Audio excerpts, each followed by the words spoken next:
N'amahoro neza ku bakunzi ba shane yacu mwese mudahengeshanya kudukurikirana. Rero aha nkuko mubibona ni igitara c'ibiti vy'imikaratusi, aho ari ibiti bitari bike, ibiti biteye igomwe, bikaba biri ku mutumba wa Rukusha muri komine ya Giteranyi, intara ya Muyinga, tuvuga vya kera.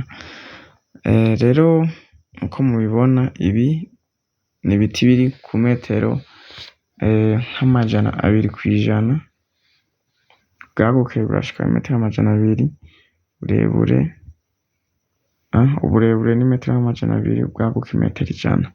Rero murumva yuko ari igikumba kitari gito, ko mubona kandi harimwo ibiti ibito n'ibikuze, murumva yuko ari ibiti bitari bike, ari ibiti bifise igikorwa kinini cane mu bikorwa vya buri muntu wese.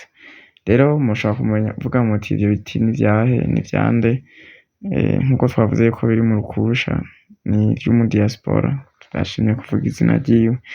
Rero urabona yuko mu gihe kiza kiri imbere ashobora kuba yokuramwo imbaho narirya bigororotse, agakuramwo n'ibindi biti vyinshi vyo kubaka, amapapi, imishoro, ndetse tutibagiye inkwi hamwe n'amakara, vyose birakenerwa kandi vyose biva mu biti.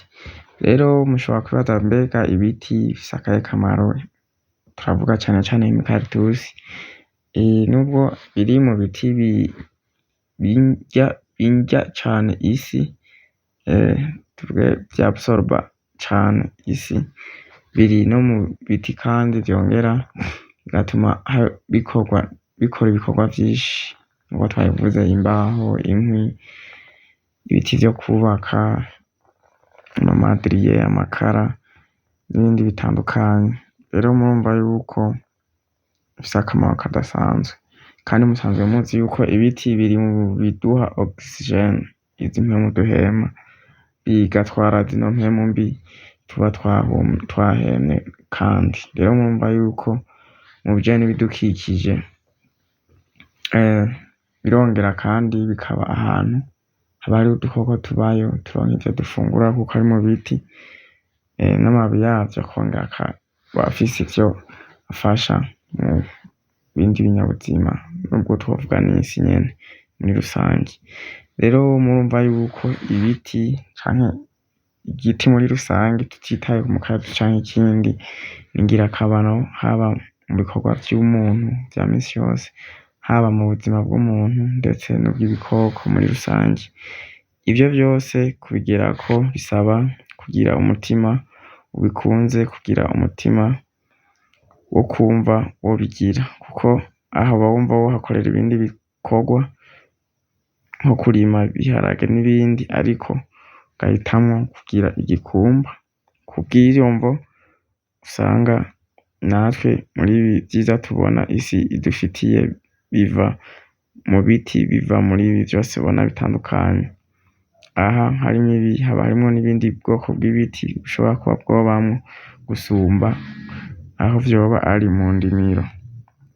Rero murumva yuko ari ivyo gushima, ari ivyo gukenguruka umuntu agira igitara c'ibiti vy'imikaratusi kingana uku, aho twovuga tuti n'abandi bobigenza uko, narirya turi mw'ihangana ry'ihindagurika ry'ibirere, kumbure hari ico vyofasha muri iryo hindagurika, kuko biri mu bikwega imvura, biri mu bitanga umwuka mwiza duhema, biri mu bituma uyo mwuka mubi duhema, yaba twebwe canke ibikoko, biwufata bikawuhinduramwo mwiza. Rero murumva yuko ari ivyo gukenguruka n'ivyo gushima. Turonkeraho n'akaryo ko gusaba ku bataragira subscribe ko boyikora, abayikoze namwe mugakomeza kubana natwe ibiganiro vyacu vya misi yose, kuko tuzogenda tubereka ibiganiro bitandukanye, aho tuzozana n'ubundi buryo bwo gukoramwo ibiganiro butandukanye n'ubu, ndetse nkuko mwagiye mubisaba ko tuza turavanga bitandukanye, vyaba ibikorwa vy'abantu canke tugira n'amafilime documentaire uvuga ku bindi byose bitandukanye.